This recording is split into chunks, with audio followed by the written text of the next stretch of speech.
Hello. Happy Tuesday. Happy Let's Talk Tuesday. I'm so excited for tonight. Hi, Brooklyn. Hi, Emily. So good to see you guys. I'm so glad you're here because, man, we have an awesome guest tonight. And I'm not going to do a ton of talking. Hi, Lori. Did you make it to ICFF? I will not be at ICFF, but a lot of great people will be. So I know you're going to have a wonderful time there. Hi, Jana, Odessa. Hi, Odessa. We have a good friend of yours on tonight. In fact, I know Odessa kind of through our guest. So hi, Dawn. How are you? Stephanie, good to see you. Hi, Jan. So I'm so glad you guys are here because I have a guest who is also a dear friend. I'm so fortunate to have him as a friend first. Well, I guess we started out as colleagues, but really ended up as good friends over all these years. And right before we were getting on, he informed me that we worked together first in 1997. So we're going on 27 years, and my career is only 30 years long. So he's probably my longest, other than maybe Kevin Downs and David White. He's probably my longest standing colleague that I still continue to work with. So, and have the joy of working with. So rather than say a lot of things, we're going to talk about his resume. He's a prolific actor, very talented, worked in both LA and then New Orleans, has actually worked all over, and done a range of roles: comedy, drama, intense, dark, warm, friendly, fatherly figure, grandpa figure, dark, brooding, mysterious man, all of it. This man can do all of it. He's also a wonderful teacher, has a studio with his wife, and we are just going to learn so much from him. So let's bring in my dear friend and incredible actor producer, Lance Nichols. Hello, folks. Hey, How you doing? How you doing, Bev? And how you so doing? glad you're here. I literally cannot believe it. I knew it was a long time. I was thinking maybe it was 25 years, but 27, and my career's only 30. So honestly, I think other than Kevin Downs and David White, who happened to have been in the very first project I ever cast, you're probably my longest standing, still active colleague, and now very good friend. I consider that an honor that we've had this relationship. It's interesting because I moved back home in 2002, and it's been 22 years since I've been back to New Orleans. Wow. And when I first moved away, I thought I probably would not even hear from most casting directors that I knew from my days in LA. And you were the exception to the rule. And you are responsible for a lot of the films that hopefully we'll talk about tonight that I've been a part of. We absolutely will talk about him. I'm super excited. And everyone's saying welcome and hello, and a sweet one that Miss Odessa Feaster. Oh, yes. Odessa has played my wife twice now. The first time she played my wife was in Mom's Night Out. Yes, right. That's when I first met her as well. Yeah, so based on your recommendation. Remember, didn't we call you when correct. We need someone to play your wife? Correct. And she was the first person that I thought of. Mm-hmm. Exactly. He said, I know the one. And now I've had the joy of working with Odessa multiple times as a result of you. So see, guys, that's how community works. And that's how relationships and friendships work. And honestly, it starts when your relationship starts on a business level, on a professional level, then it starts with having a great professional experience together, right? Correct. Lance always came in, gave it 100%, treated every project like it was the biggest project of his career. And let me tell you, our first children's series that we did. I was talking about it a little bit last week. I had said Time Changer, which is not, that's a Rich Cristiano movie, but Present Time was the name of the series. And it was based on these Bible heroes that come forward to present time. Right.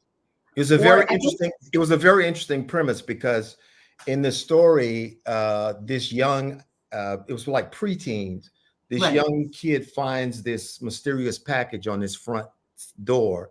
And when he Right. opens it up, it finds out it's a time machine that can transport biblical characters into present time. And they end up transporting the wrong Paul. They end up transporting Saul, and then all hell breaks loose. It was a great story. It was a great story.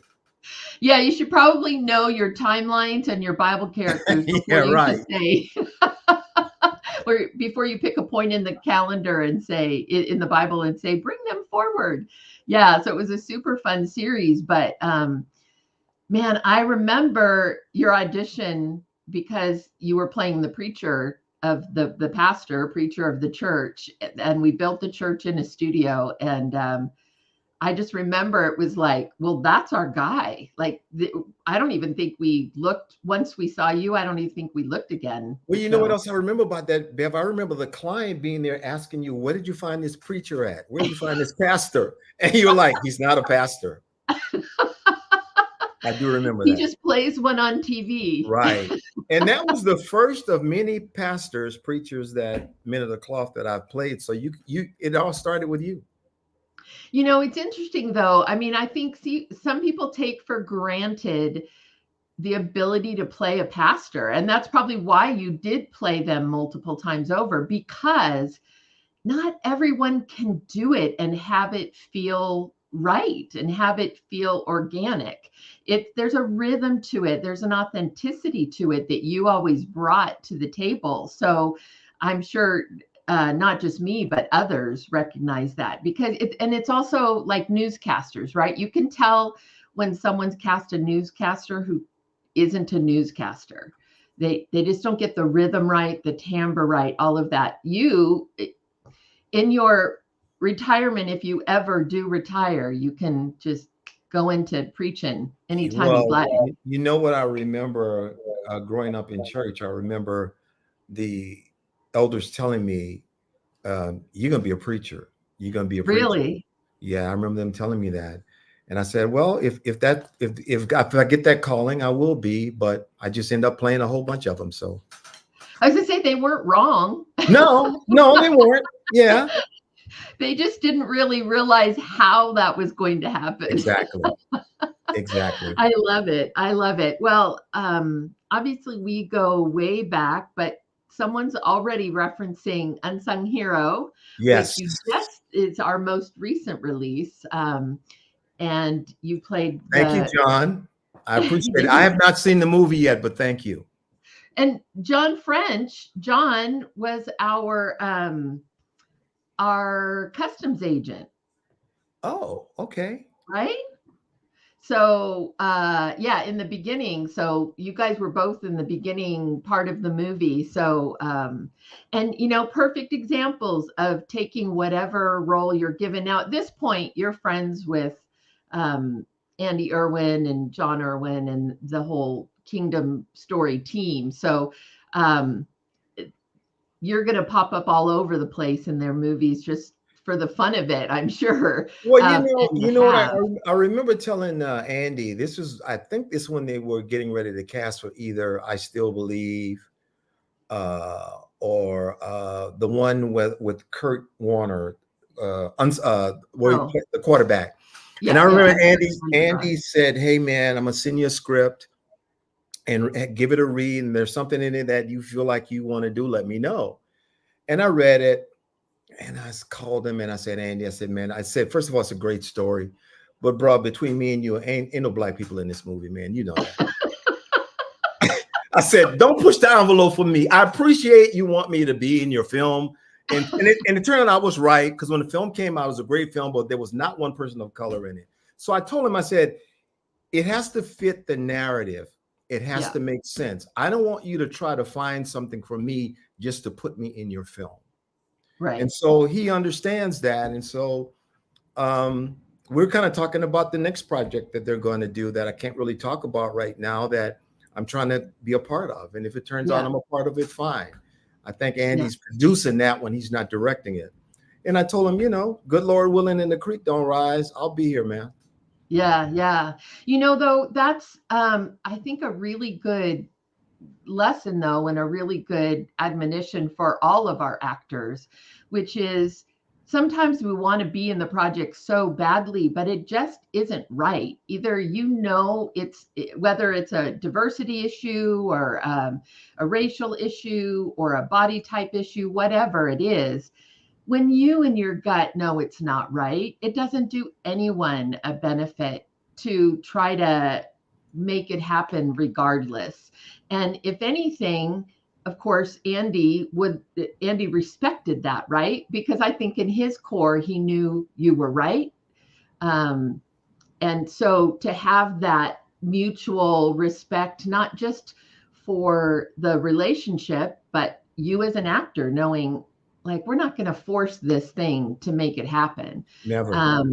And so that's always a great response. And that garners a lot of mutual respect, because we also know that you take your craft seriously enough that you're not going to compromise that. At the end of the day, the project and the storytelling is paramount, and so you're going to do what serves the story, partially because, again, you're a fine actor and you care about the craft, but you also respect the filmmakers enough to, because there are actors sometimes that put pressure on the filmmakers and kind of want to sort of pressure them, like, let me do it, I can do it, and try to convince them when the filmmakers aren't necessarily feeling it. And Right. especially like maybe a newer filmmaker who isn't Correct. as strong in knowing exactly what's right and what isn't, might be swayed, unfortunately, in the wrong direction out of that relationship. So actors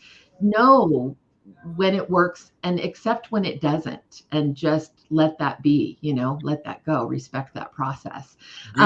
Do you remember when we had that Zoom session with you and I and Joel and Richard before Yes. Unsung Hero, and they were, Yep. and they'd offered me the role of Art Meriwether, but there was one scene where my character first meets what's his name and his wife, and I felt like the scene was written in such a way that I found that I didn't want it to be disrespectful to women, and I said that I just don't feel my character would blatantly disrespect a person's wife standing right there. And you said, I agree with you. And they made some tweaks in the script. Mm-hmm. They made Yes. some tweaks. Right. But it has to make sense to me. It really does. Yeah. And that's let me ask you that question. How do you navigate that balance between respecting the filmmaker's work and words and the script that you're given, versus when you either find something that is problematic, like in that case where you thought it was disrespectful, or where the dialogue that's written just doesn't feel like it comes out of your mouth? You know what I mean? Correct. It doesn't feel authentic to you. How do you navigate that? Well, I'll share two stories with you and the group. One was a film that I did about 6 years ago, where the director also had written the script. And this was during the days when we still had live callbacks. And I got 2 weeks on this film. And the first day of the shoot, everything went perfect. Second day of the shoot, now let me go back a little bit. This was a director who liked to micromanage, and to the point of he would give you line reading. So I have learned to pick my battles in this industry. So we're shooting this one scene. He says, okay, now when you come out of the bar, you see this squad car pull up. You're going to see Jai get out. He comes over, walks over towards you. Just as he gets to the sidewalk, I want you to put your arm around him, pull him to the side, and I want you to say the line just like this. That's exactly what he said. I said, okay. We did 4 takes, exactly like he asked me to do it. At the end of the 4th take, he comes up to me, he goes, Lance, that moment when you have your arm around him and you say that, it's just not ringing true. I said, well, I did what you asked me to do. He said, yeah, but it's just not ringing true. I said, I did what you asked me to do. I said, but I can do something else. Would you like to see it? He went, yeah. So we did 3 takes the way I envisioned it. He loved all 3. So when lunchtime came that day, he was sitting by himself. And I said, do you mind if I join you? He said, no. So I said, Don, I said, earlier today when we were shooting, I said, how that was handled should have been handled differently. I said, would you mind me telling you how it should have been handled? He said, yeah. I said, well, you told me exactly how you wanted me to do it. He said, yeah, because I wrote the script and it's kind of my vision. I said, art is supposed to be a collaborative art form. So it should never be strictly a director's vision. It should be a collaboration between the actor and the director. I said, now the better way for you to have handled that, you should have allowed me to show you what I was bringing. And then if you wanted to tweak some things, then that's what you should have done. He said, oh, okay. And by the end of the shoot, he came up to me and thanked me. He said, thank you for teaching me. So you have to learn how to pick your battles. I've never flown off the handle. There have been times I felt like I wanted to, but I've never flown off the handle. I always try to educate, particularly younger directors who don't have a lot of experience, because a lot of them are coming in under tremendous amount of pressure. And they don't want to be the one responsible for, oh my God, we cast the wrong actor, this guy's a problem or whatever. The other situation that happened, I was working on a film that Miley Cyrus was in, where I played a pastor of a small church. And at the end of the movie, Greg Kinnear's character dies. And the script clearly states I'm a longtime friend of the family. So I'm giving the eulogy. The director on this project was a first-time director from England, a young lady. And so I gave the eulogy once, and she comes up to me and she says, Lance, you're longtime friends of the family, and I really think you need to be more emotional with your eulogy. And I said, well, I understand what you're saying. I said, but generally, pastors and preachers are supposed to be support for the family. So I said, even if on the inside I'm falling apart, I can't let the family see that. No. I don't agree with you. I said, okay. Again, I've learned how to pick my battles. We did the next take. I let it flow, Beverly. You was one, I was the one in the casket. Oh, help me, please. So at the end of that take, she came up to me and said, Lance, I think you're right. Go back to what you were doing before. I said, thank you. You always give them what they ask for, right? I'll give you what you asked for. Now, how do you discern when you have a director that you can be kind of more honest with, or generally I find in the cases where that has happened, it has been directors with the least amount of experience. Now, I've worked with A-list directors. I worked with David Fincher, of course, on The Curious Case of Benjamin Button. And I remember I worked on that film for 3 nights. It was one scene, but we shot over 3 nights. And the first night when I was brought to set and I was introduced to David, and I said, I want to make sure that you and I are on the same page in terms of how we see this faith healing preacher. And I told him what I thought. He said, that's exactly how I see it. And I said, well, do you have anything you want to tell me before we start? He said, no. I said, let me see what you do. And if I want to tweak some things, I will. And he basically gave me free reign to create this character, and he tweaked a few things here or there. And that's what a good director does. A good director never tells an actor how to do something. Right. Now, do you find that to be the case with most of the A-list directors and more experienced directors, both film and TV? Because you've done a lot of great TV. Exactly. I get very little directing notes or acting notes when I work with like A-list directors in film and TV, because they trust I hired the right person. This person knows what they're doing. Yeah. The younger directors, because they're new to it, they don't trust, they in most cases they've picked you Then they get on set, and then it's almost like they get nervous. And I've had to tell a Mhm. few directors, you got to trust me. I can give you what you need. You just got to trust me. And then Yeah. once I say that, then that seems to calm them down. Yeah. Yeah. Yeah.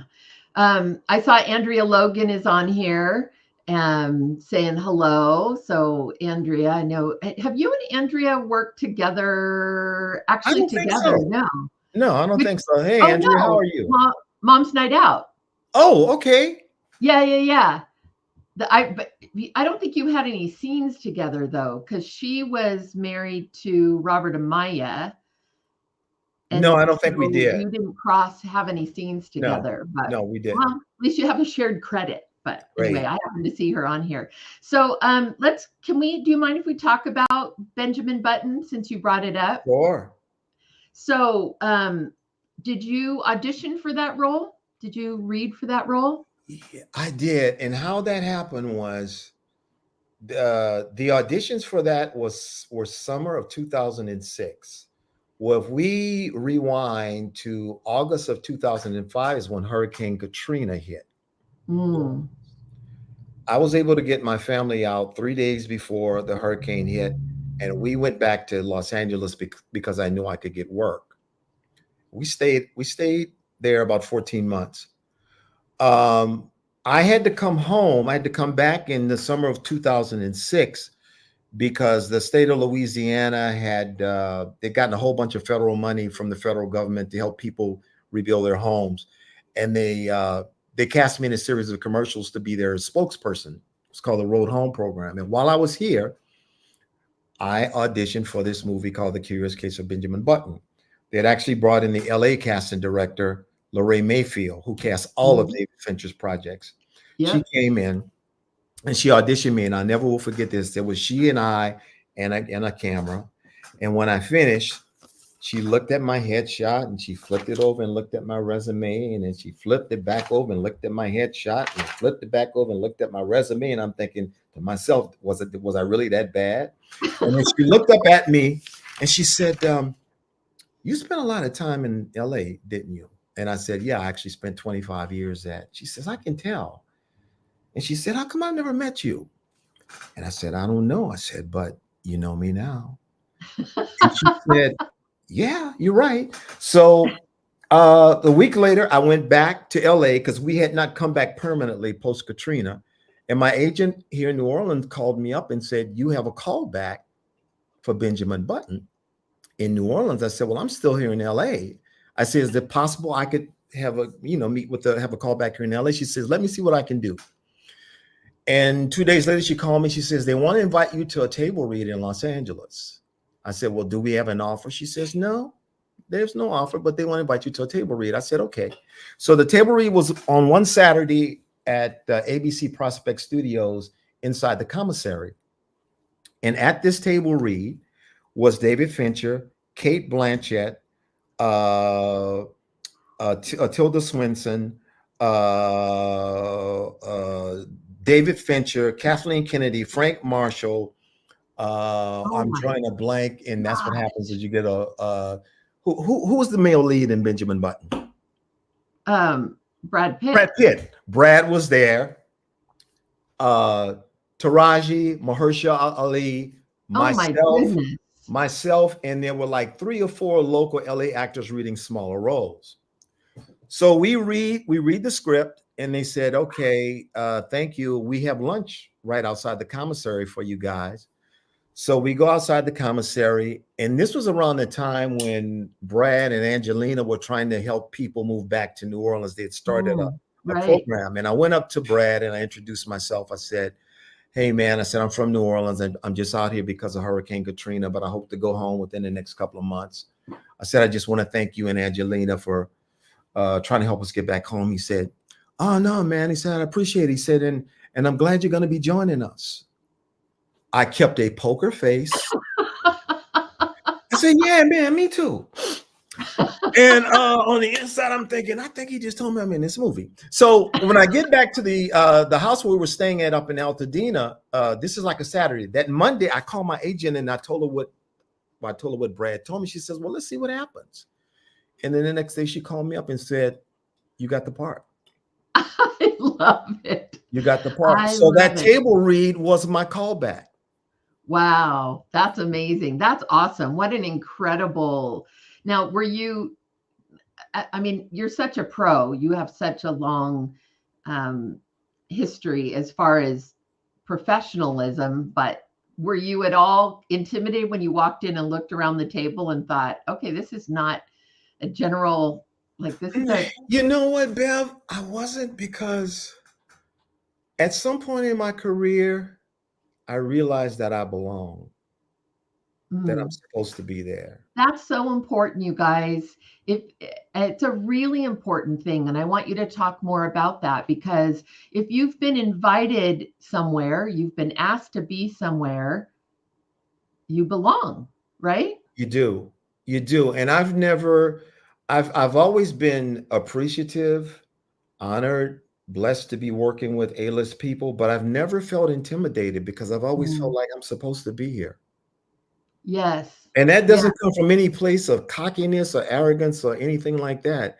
I just know I'm supposed to be here. The experience that I'm having right now is where I'm supposed to be. And I just try to make the most of it and try to learn as much as I possibly can and, Yeah. and tell the story, you know? And Yeah. so, yeah, you have to, as an artist, you have to really feel like you belong there. Yeah. If you are going there intimidated or shy or scared, or a lot of times actors are even afraid to ask questions.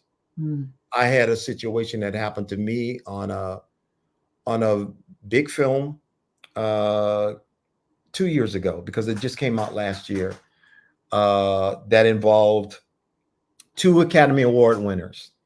And I had a scene. I played a judge in this film. And one of the Academy Award winners, he played one opposing attorney, and this other very well-known actress played the other attorney. And that we had a scene where I called him up to the bench for a sidebar. So this particular day, they what they did was they put the camera behind me and they shot a two-shot of them first, and then they shot their singles. And then they said, okay, we're going to turn around now. And then I saw these two actors walk off. So then I mm, said, as they're setting up, I'm like, where's so and so and so? Oh, we had to let them go. I said, so who am I doing my scene with? Oh, we just have one of the PAs read with you. I'm like, time out. I said, I was here. I'm a team player. I was here for them. I said, now if you want the best from me, I can't read with a PA. I said, that's not fair mm. to me. Yeah. So next thing I knew, one of the director went to Video Village, and one of the producers came back and said, "You know what? You're absolutely right. We're very Mm, sorry. We'll pick this up first thing tomorrow." And so the next day, that was the first thing up, and those two actors were there for me. yeah. Yeah. Yeah. Because it wasn't something they were saying, I don't want to do. It's that they're No, in there. fact, they both were very apologetic. They said, "Man, we wanted to stay, but they told us that we needed to be off the clock. But Right. you're not going to be off the Exactly. clock at my expense. That's just not Right. fair to Right. me." Right. But a lot of Yeah. actors would not have taken that position because they would have been afraid. Oh No. my God. I tell people all the time, I serve God, I don't serve man. Whew, And because I whew. serve God, I don't fear man. That's powerful, you guys. That's really powerful. And and it isn't a cocky thing, it isn't an arrogant thing. It is, I want to give you the very best of what I have. You hired Absolutely. me to do what I do, and I want to give you everything I can. And by being sort of already behind the eight ball, if you're going to give me a PA to read with, then I'm not getting a chance to do that. You're not going to get the best of what you need. And I know that film, those scenes are powerful. They're Judge very roles are powerful. important. They're They're very very powerful. important. Yeah. Yeah. It wouldn't have been right. Hey, did we end up with a clip of Benjamin Button? I don't know I if don't know. Diego, Was Diego able to find something? I'll see if he chimes in and lets us know. Um, so tell me your journey from LA. If he finds it, I'll see. Tell me your journey from LA to New Orleans back to, oh, Diego has Woodlawn clips. So we'll talk about Woodlawn. Right. So LA, New Orleans, To the LA. other LA and back. Yeah. Yeah. Yeah. So Okay. tell me about that. Tell me about that journey. Well, I have a degree in drama communication from the University of New Orleans, and I graduated in 1977. And I knew that I wanted to be an actor, so it was a matter of whether I wanted to move to New York or whether I wanted to move to LA. I didn't have family. I didn't really know anybody in New York, so I thought that would not be the smartest move. I had an older sister in Los Angeles who had been living there since 1959, and I called her up and I said, "Look, in about a year, I'd like to come out there and give this a shot. Can I possibly stay with you until I can get on my feet?" And she said, "Sure." So I stuck around New Orleans for a year, had 2 jobs, worked, saved my money.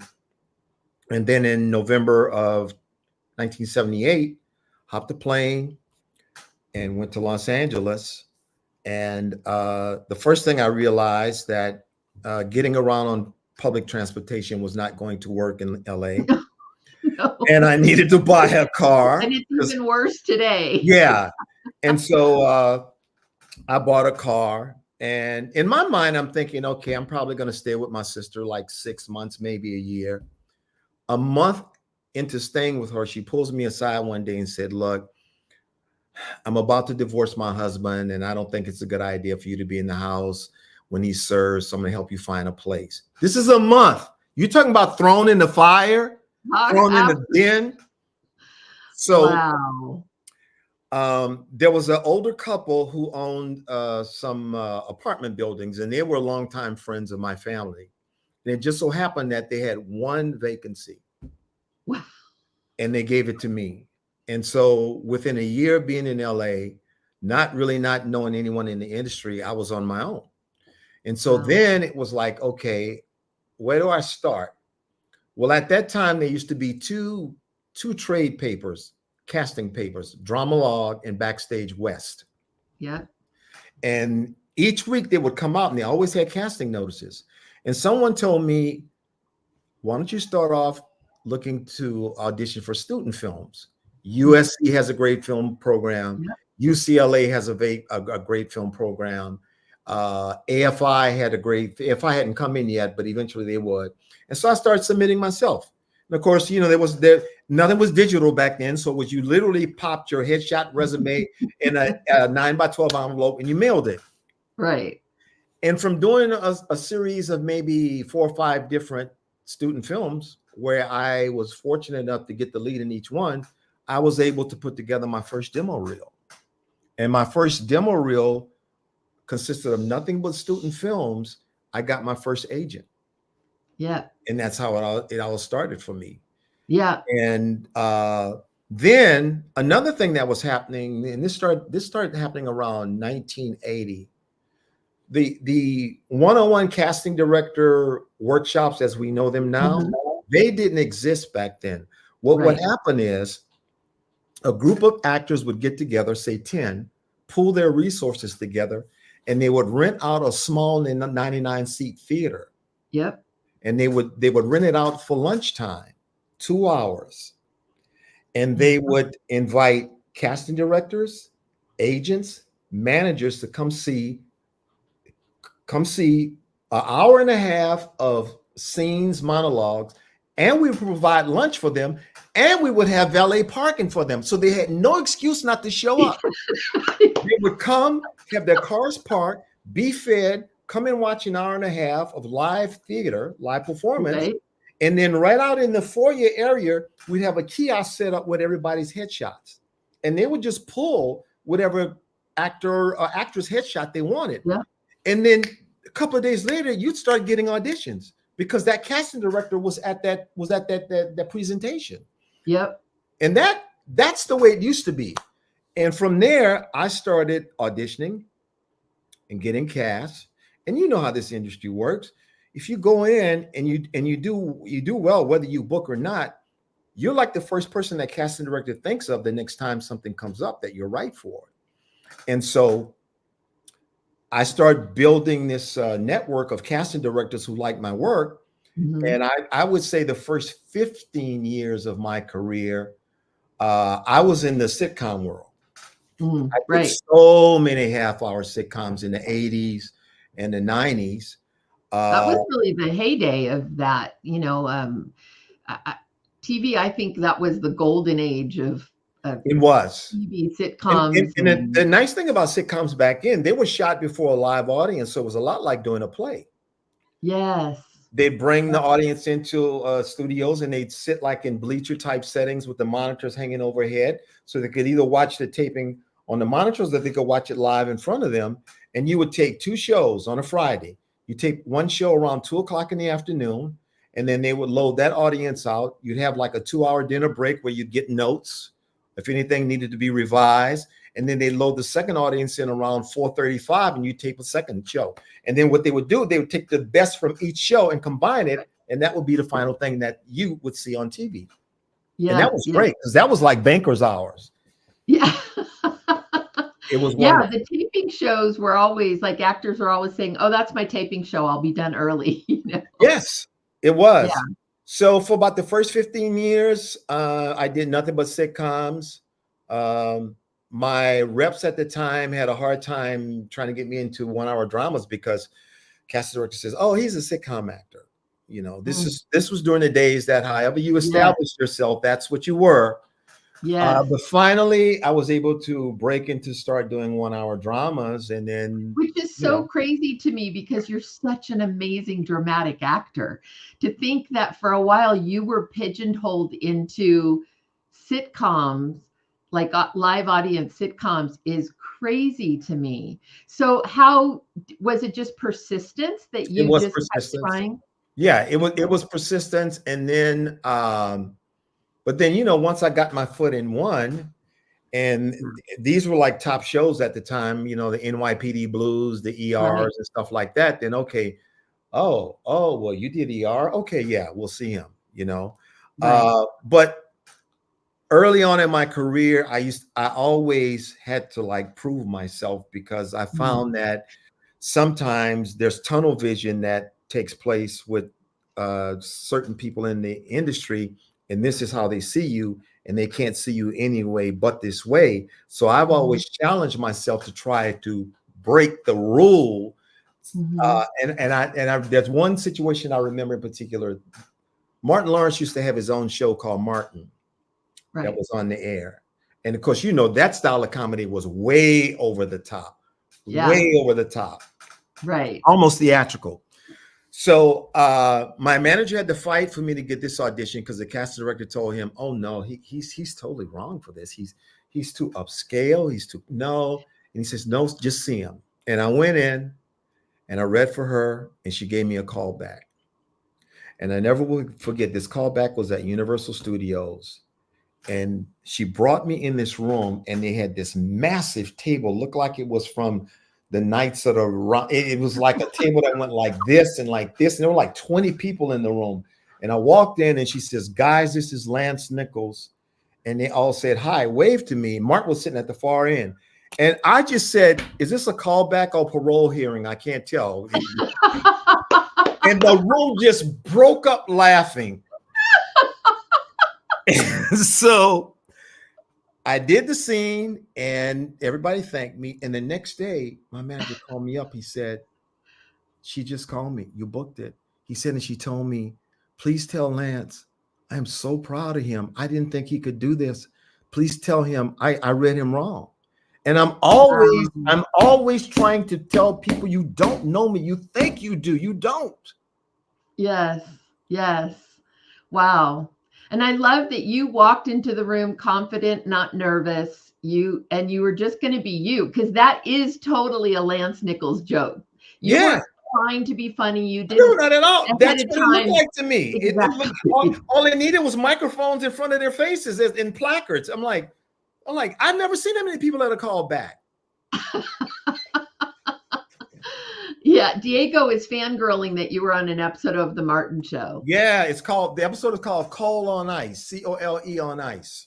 I played a Look for character it. named Paul Duke. Look that one up, Diego. I love it. Okay, so you're in LA. You're now kind of crossing over into not just comedy, doing some drama. What caused you to go back to New Orleans?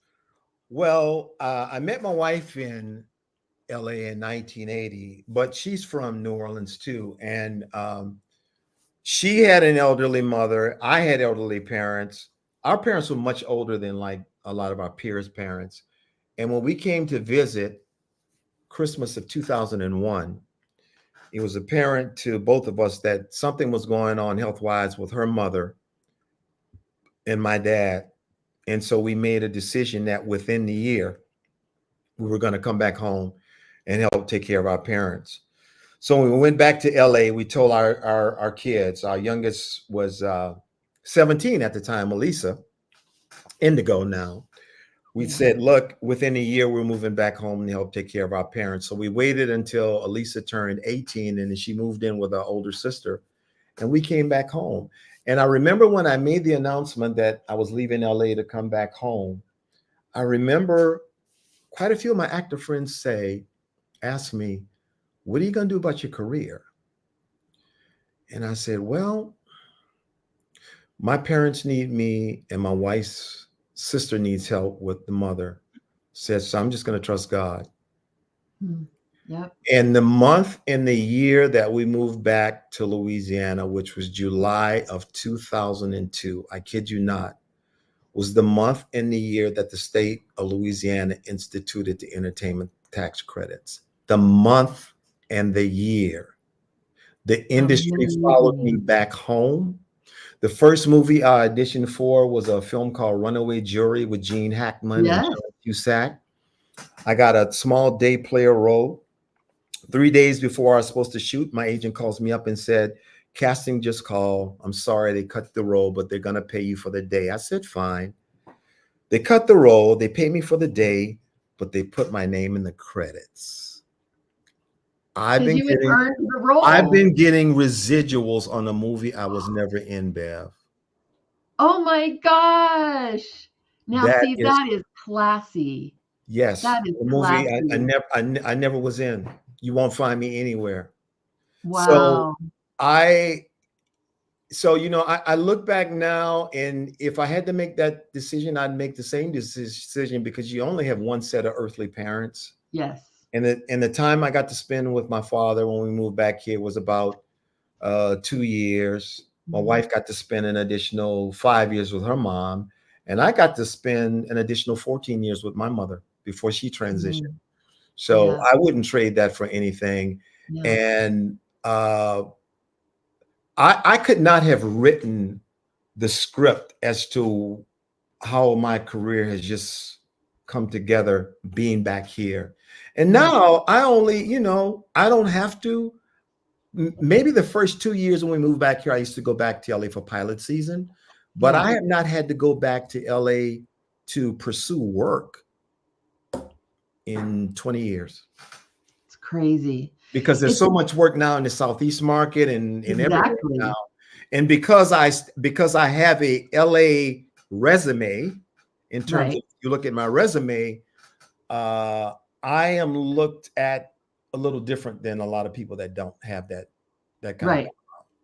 Yeah, because you do. You have really all over and shows.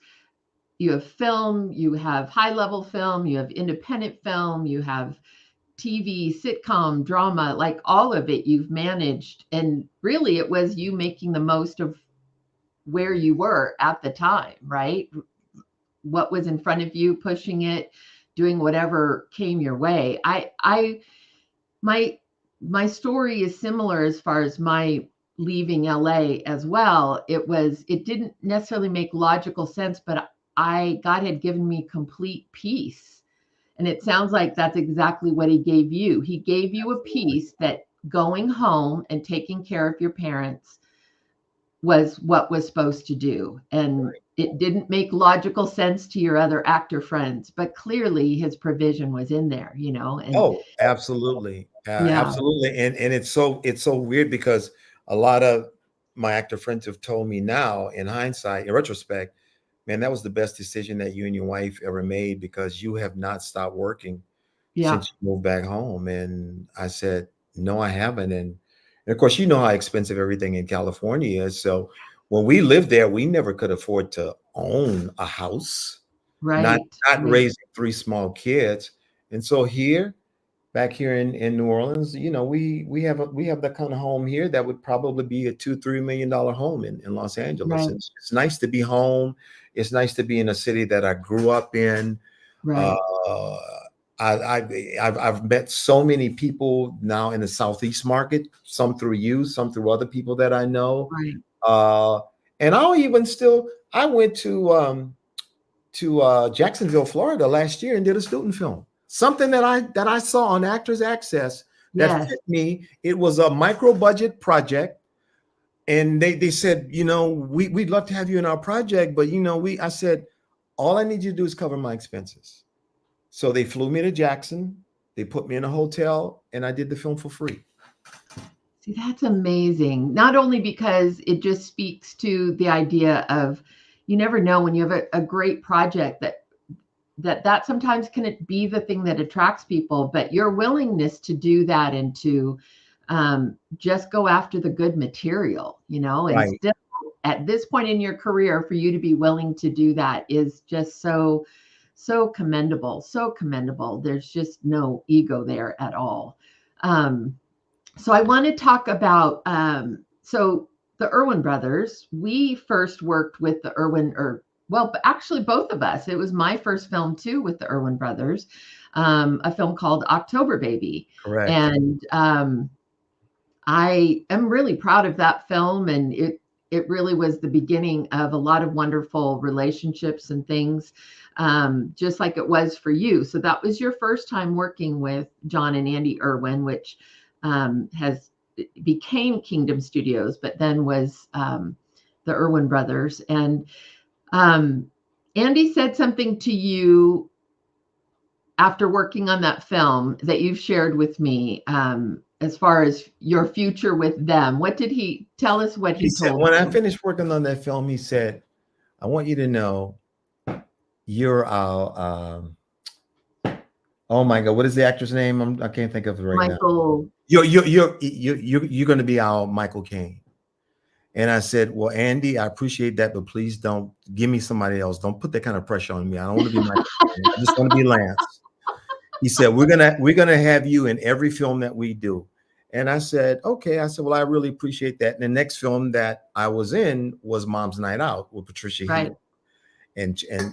And so while working Tria on Logan, and yeah.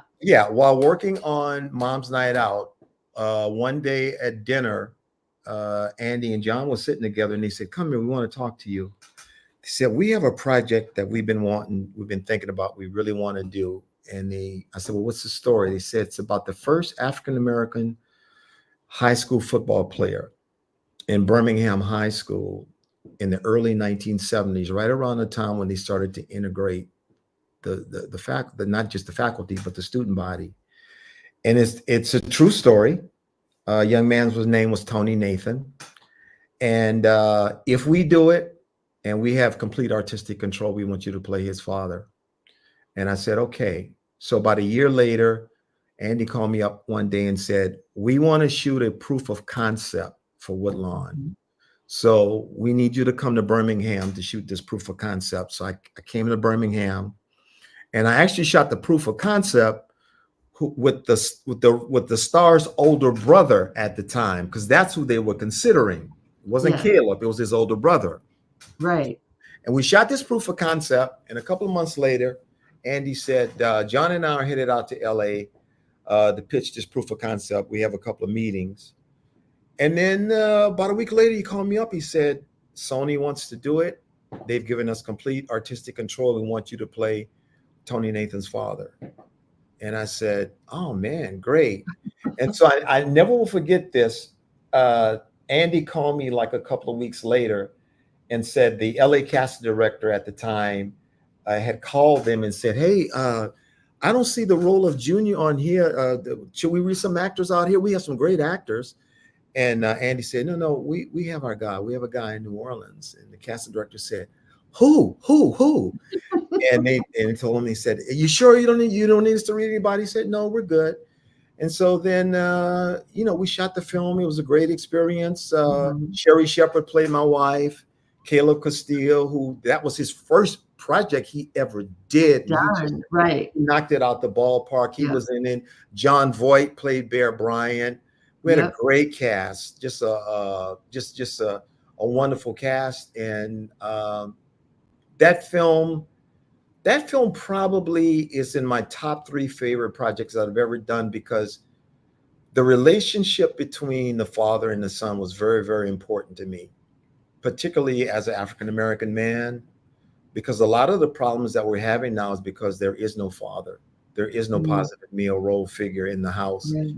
and so that relationship between Tony Nathan and his father was Yeah. very, very important.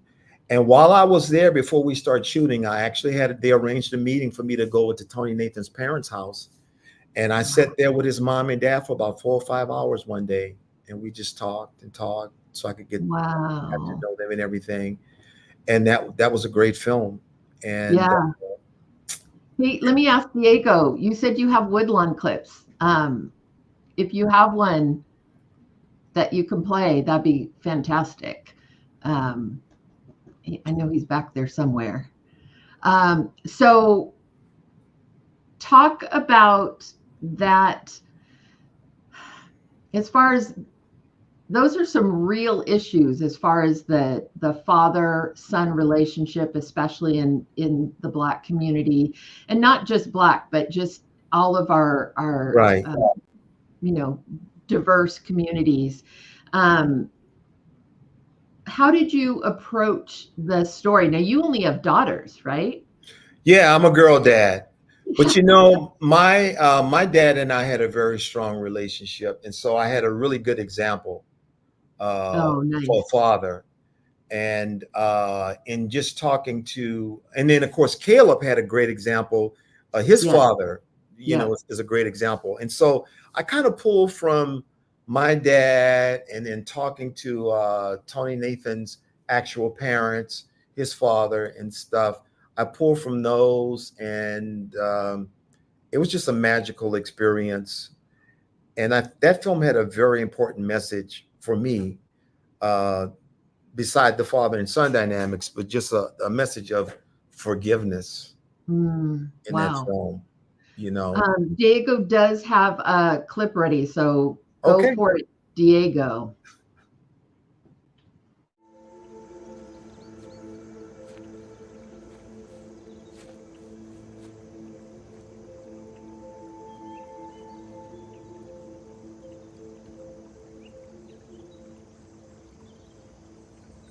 Football just hurts me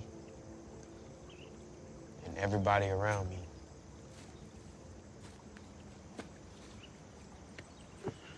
Nobody's forcing you to play football. You know that, right? You can walk away right now and let the world pass on by. But this is bigger than football, ain't it? Yes, sir. Some kind of great power been given to you, son. I can see it in them kids' faces. I know what they're thinking. A black star like you at a white high school, if he can do it, so can I. That is your gift. This is your time to do as you choose. And that's a lot to carry.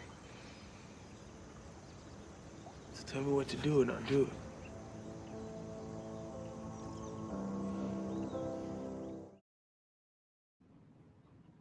You're so good, Lance. You're just so natural. It's just yeah, you're just so natural. You're so good.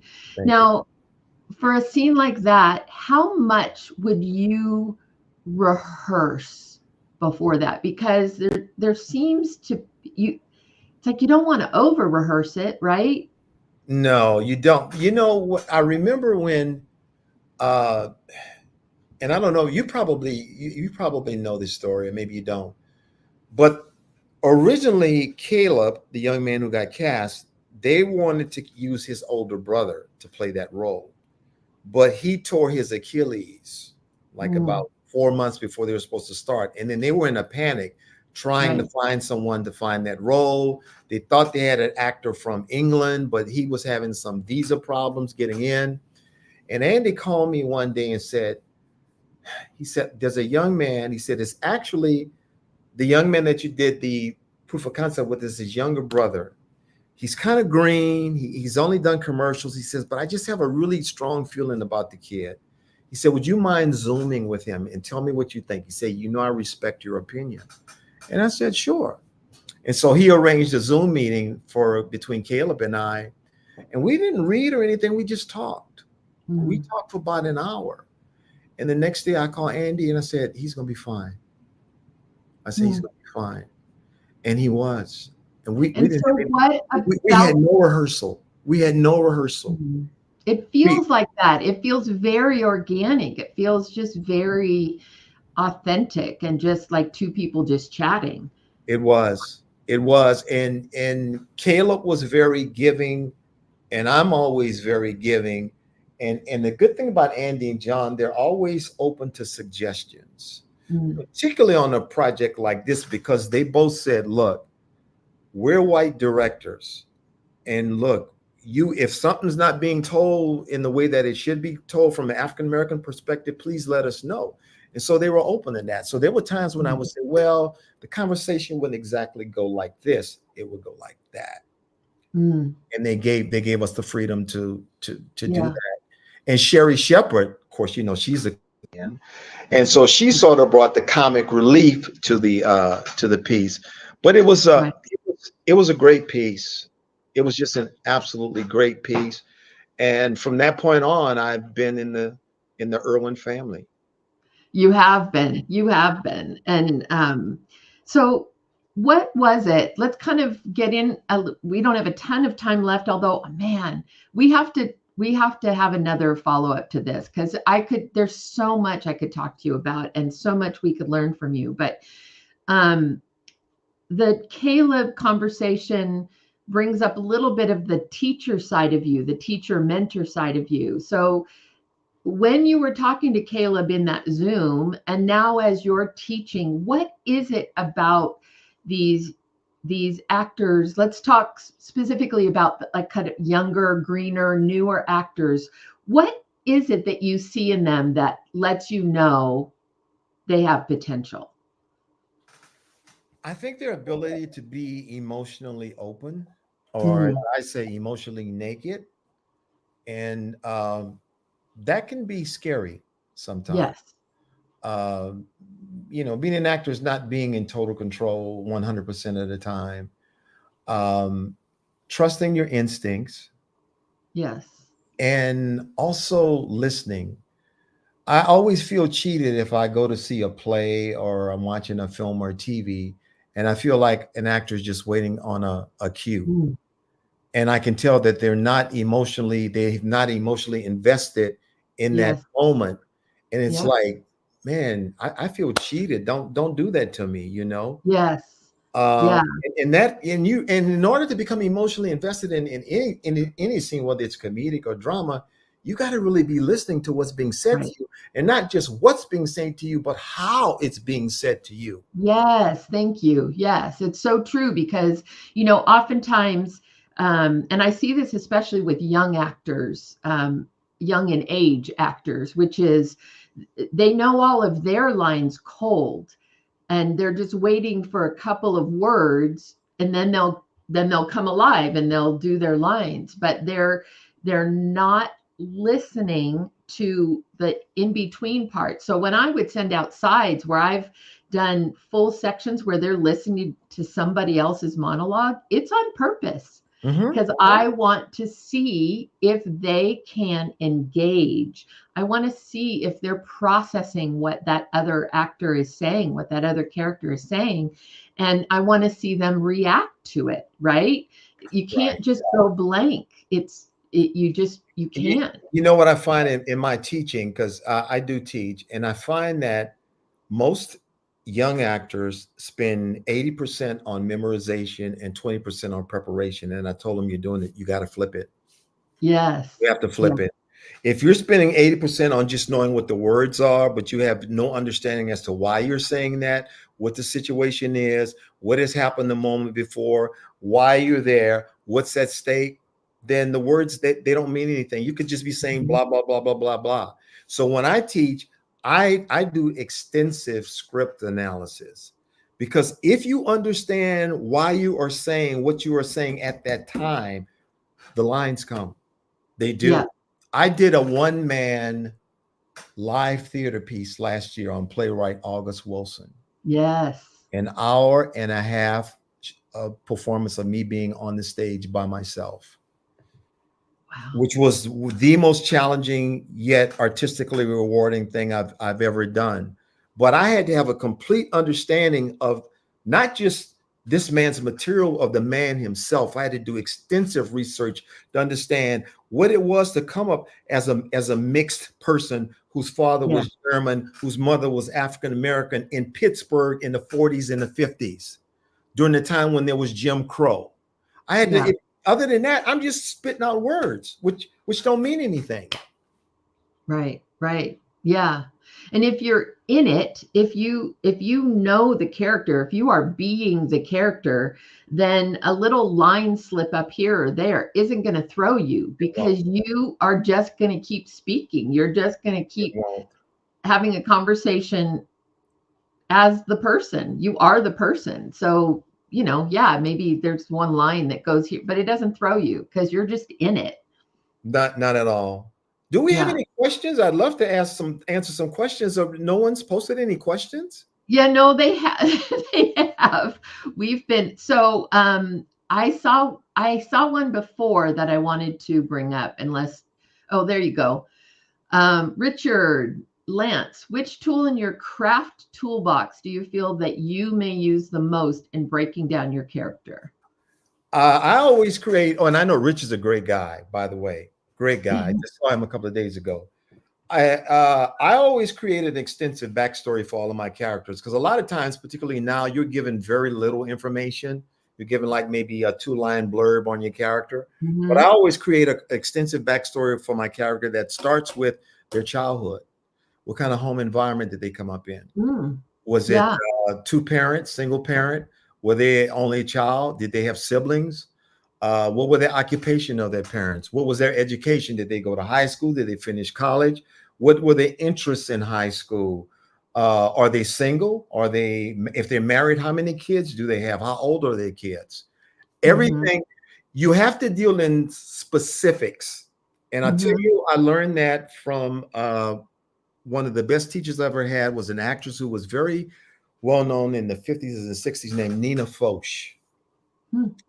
Nina Foch taught me at the University of Judaism in LA.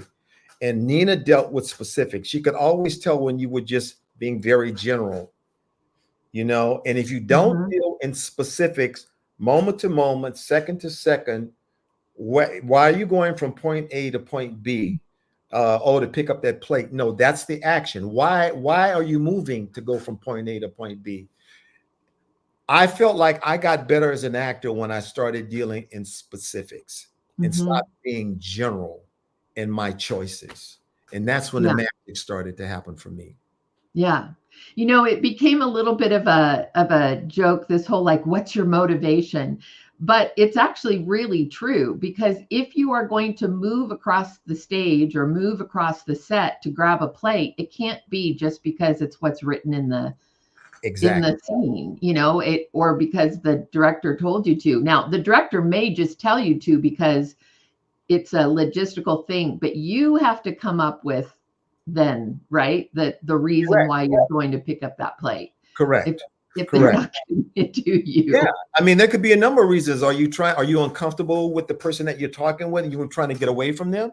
Yep. That could be a reason why you're moving over to the other side. I don't know. Is there, or is there food over there that you want and you're hungry and you want to go over there? But there has to be a reason for nothing is ever just because. Yeah. Not, Right. and you have to be willing to dig. And what I find is that quite a few younger actors are not willing to dig. They want to Hmm. do surface. And Hmm. surface performance is boring. It's that Yeah. interesting. We don't make a move in our life, in our human existence, without a motivation. If we Correct. go to the kitchen, it's because we're hungry or we're nervous and we need to munch, or we're, whatever the reason is. But we aren't robots. We don't just like get up and willy nilly go. We have a motivation for literally every single movement we make. That's true. And so it's no different, right? For an actor on stage. And that is where you get a little bit of that deadness of like, oh, I'm just walking through the motions. Well, don't do that. No, don't. Please don't.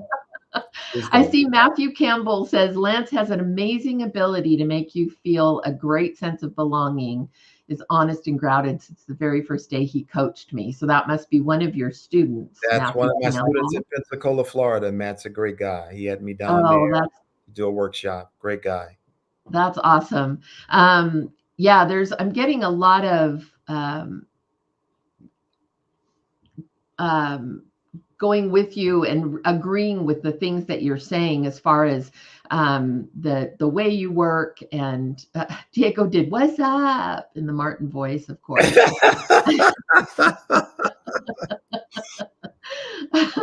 So let me see.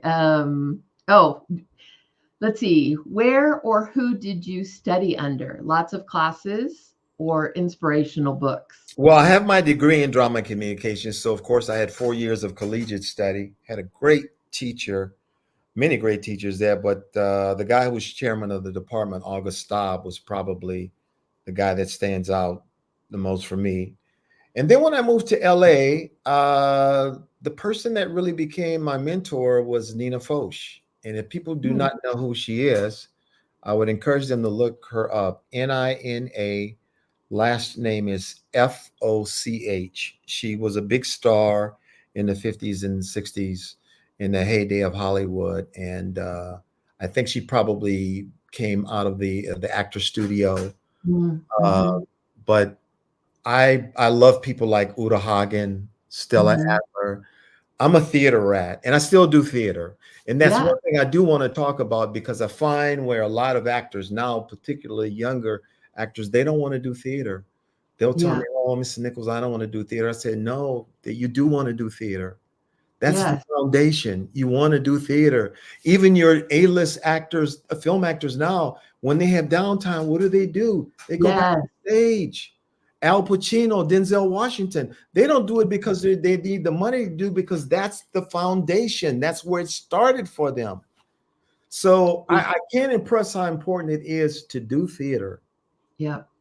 Because if you can master theater, I'm telling you, man, the transition from theater to film is just a matter of a different type of technique. But if you can be on that stage with and command an audience, particularly if you're on that stage by yourself, and knowing that they can't say cut, go back to one, start over again. Because when you're on that stage, you better be ready for whatever happens.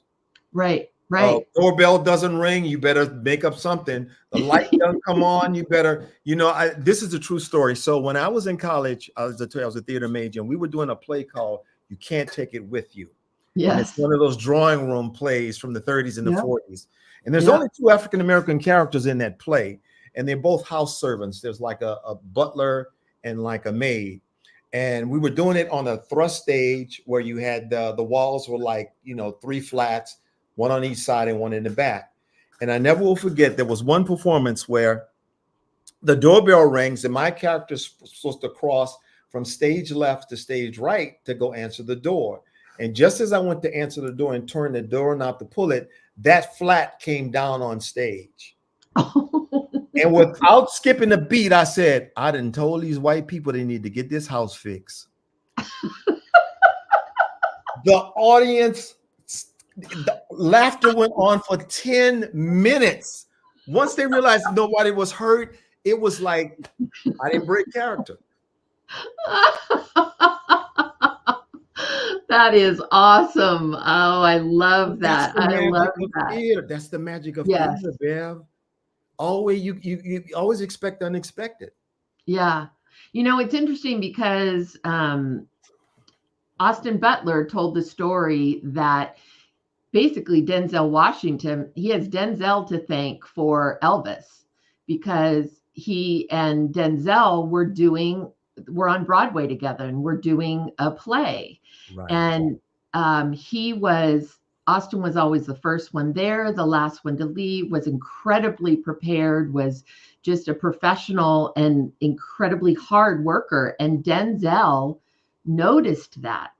And so when Austin was telling him about this role he was up for and, doing all these callbacks for, Denzel called Baz Luhrmann. Denzel doesn't even know Baz Luhrmann, but he got his number, called him and said, you have to see that, like you have to know how hard this kid is going to work. He is going to work harder than anybody you know. He can do the role. Basically, he's the reason that Baz was like, okay. And Baz just honed in on Austin and put all the time. Now, then COVID hit, right? And they had all that time together. But because everyone, as you can imagine, everyone in Hollywood, every A-lister was sure, for that role. Of course, right. Yep. And Denzel said, no, he is your kid. Trust me, he is your kid. He's going to do it. He's going to give you what you want. But yeah, it's him doing theater and working alongside, and being as good as, and as prepared as, and as hardworking as,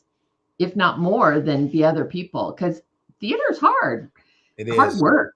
It is. It's a commitment. I mean, and the hard part is the rehearsal process. Once the show opens, that's the easy part. Right. But it's that 3 or 4 weeks of rehearsal, and you've got to be totally committed. And it's a situation where, as they say, timing is everything. I'll share this story with you because you know where I'm going with this.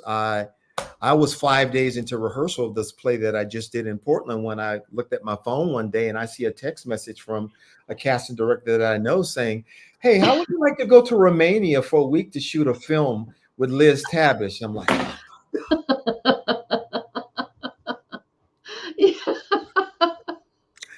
and I said, well, I'd love to do that, Bev, but I'm currently in Portland in rehearsal for this play that opens in about 2 weeks, blah, blah, blah, blah. She's like, well, the dates are, but it sounds like you're not going to be able to do this. And I said, no, unfortunately, no.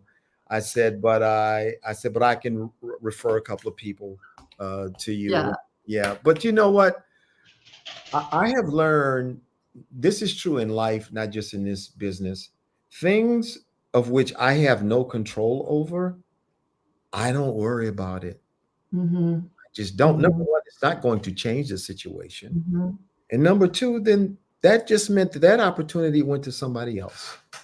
And it's interesting. That's such a sweet attitude, because I was just thinking about, sorry, you can hear my dog has decided now is playtime. So anyway, so the role ended up going to another actor, of course, and I got a note for him, the sweetest note from him after the fact, just talking about what and this film was with filmmakers that I love, good, solid people, men of faith, but just good professionals.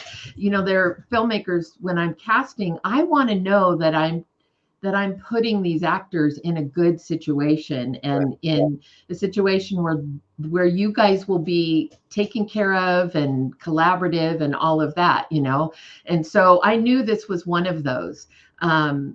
So anyway, I got this note from the actor who did end up doing that role, saying what a beautiful experience it was for him, how he hadn't had lines and dialogue like that in a long time, and it just sort of renewed his love for the art and for film, and it was like, that's awesome, So for whatever reason, God meant for him, he doesn't, I don't know that he would call it God, but you and I would, that God meant for him to be there, to be with that group of filmmakers, to maybe revive his spirit a little bit. But so you're right. In the end, it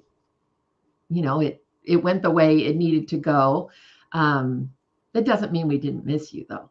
Yeah, I miss you guys too, but there'll always be other opportunities. And I truly believe that what God has for me, He has for me, and it's for me, and it's Yeah. not for Yeah. someone else, and vice versa. So I don't worry about like if you remember 2 years ago, I was in Atlanta. I think it was 2 years ago, maybe, yeah, to do Divine Influencer, and of Yes. course, I tested positive for COVID.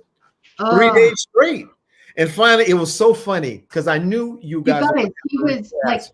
we had flown him out there. He was there, like, Yeah.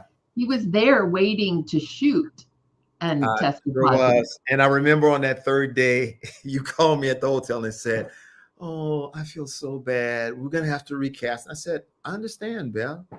Look, I have COVID. There's nothing I can do about it. So, that opportunity will now go to somebody else." Yeah. Yeah. That's maturity. And that's another thing that I hope that our our Tuesday family, it's our Let's Talk family. Well, Bev, when you serve a God of plenty, Hmm. and that's what I do, I serve a God of plenty, not a God of lack. Yes. Oh, yes. Yes, it's so true. It's so true. Yeah, it doesn't mean it's always easy, No. but it's kind of like when you were saying to the director, like, just trust me. And God's saying that to us, right? Like going, just trust me. Just trust me. Exactly. Okay. Okay. One last question before we have to stop for tonight. But Brooklyn Whitmer says, what's the project or role that challenged you the most? Now that's a big question because you've done so many.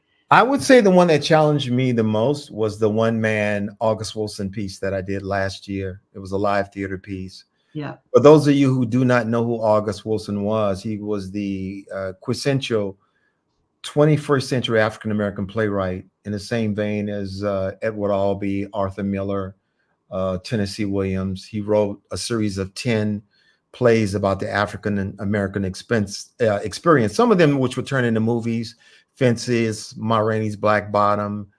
But one play that he wrote, that he co-wrote with another guy, was his autobiography. And it's the story of him growing up in Pittsburgh, being the product of a mixed marriage, a German father who he never knew, his African American mother, growing up in Pittsburgh during the time of Jim Crow, and the people that he encountered that not only made him the man that he became, but the playwright that he became. And so I had the honor to step into this man's shoes and tell his story. And it was the most artistically challenging, scariest, but so rewarding. And I got a lot of comments from it, because we did it at two theaters. We did it at Portland Stage in Portland, Maine, and then we came down to New Orleans and did it at La Petite Theater. And the comment that stood out the most to me. Now, I've been married for 44 years, and of course, you know my wife. Yeah, she's And wonderful. she's seen everything that I've ever done, and she came to see the show in Portland. And after the performance, she came backstage to my dressing room, and she had this look in her eyes, almost like she had seen a ghost. And I said, "Are you okay?" She said, "Lance," she said, "I've seen you do some really, really incredible things." She said, "But my God, you were nowhere up on that stage." She says, "I don't know what I saw, but it wasn't you." And I even had people who knew August personally who came to see the show. And one of them was the artistic director of that theater. She was good friends with August Wilson's widow, Constanza Romero. And she used to tell me, when you were up there on that stage, it's like you're channeling him. She said, it's really kind of eerie to see you up there. And I know that's not, that has to be, that man is living through me, through God. That man is living through me. I don't take any personal credit for anything that I do. It is all through the man up above. I'm just a vessel. And I tell people all the time, that's the way you really need to look at it, because the minute you start to think that it's about you, it's never about you. It's always about him. Yeah. Yeah. Wow. Richard said, I was so blessed to watch Lance play August. I learned so much about the Black experience.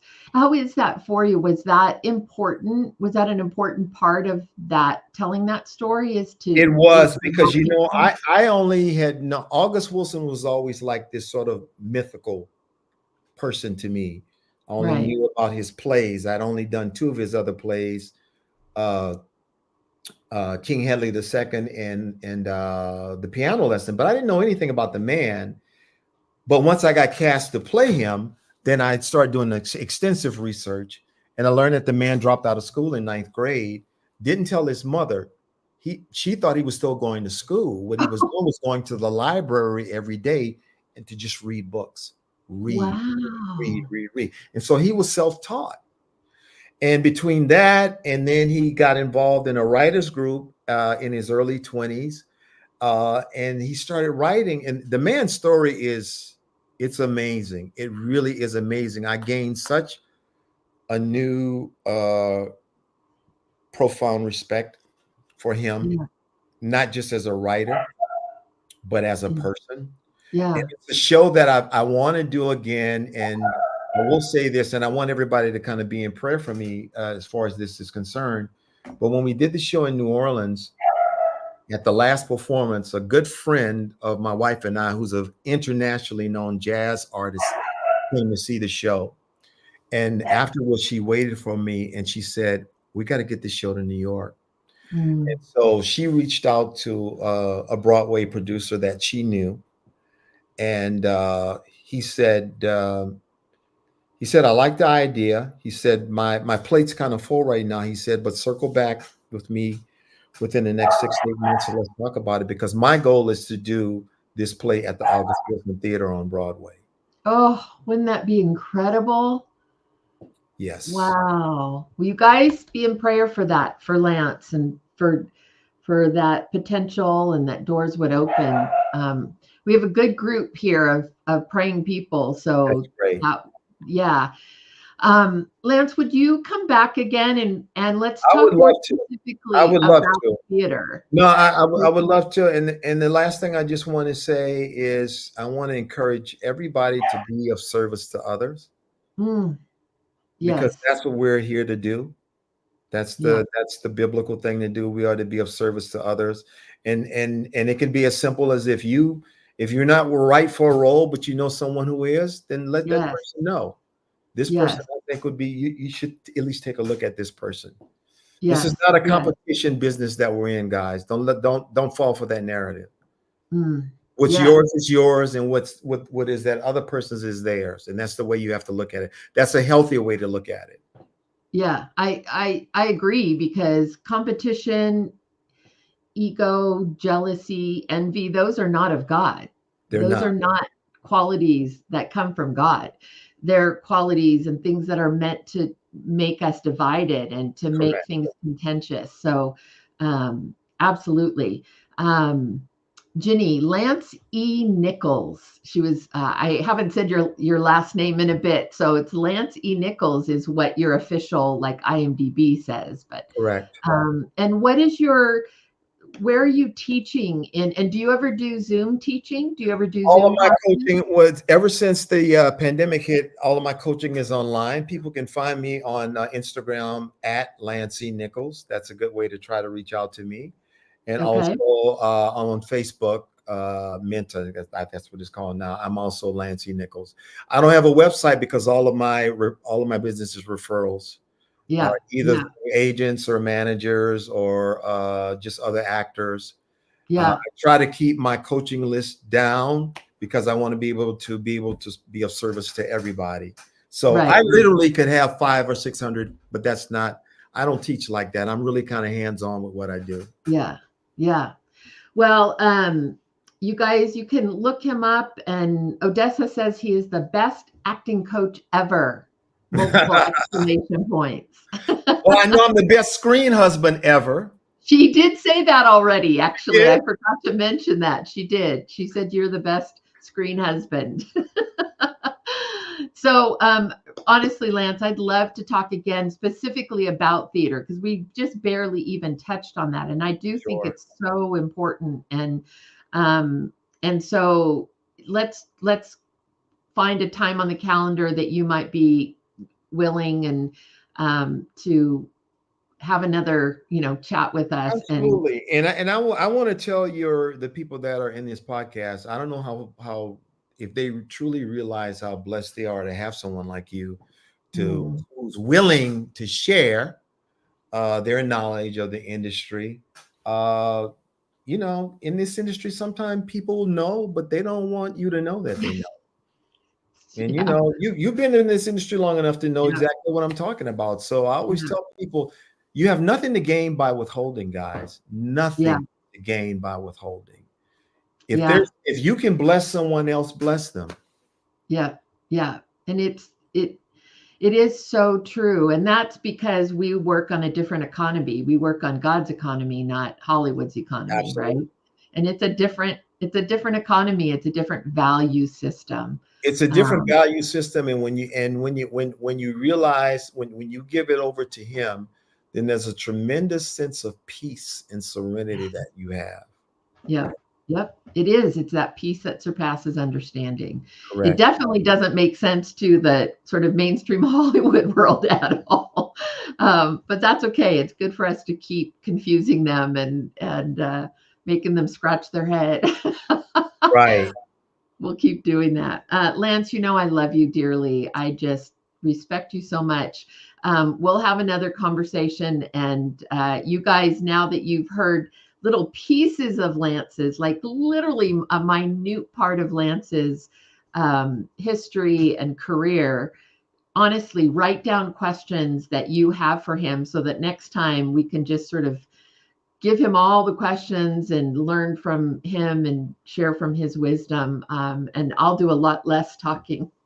Give it all to him. No, we have to catch up. So I appreciate it this time. Yeah. Really. Well, love you so much. And you guys, we are excited to, we'll figure out another time. We'll let you know when he's going to come back. But for now, love you guys, our Tuesday night family. And we will see you soon. Okay. Love you. Bye.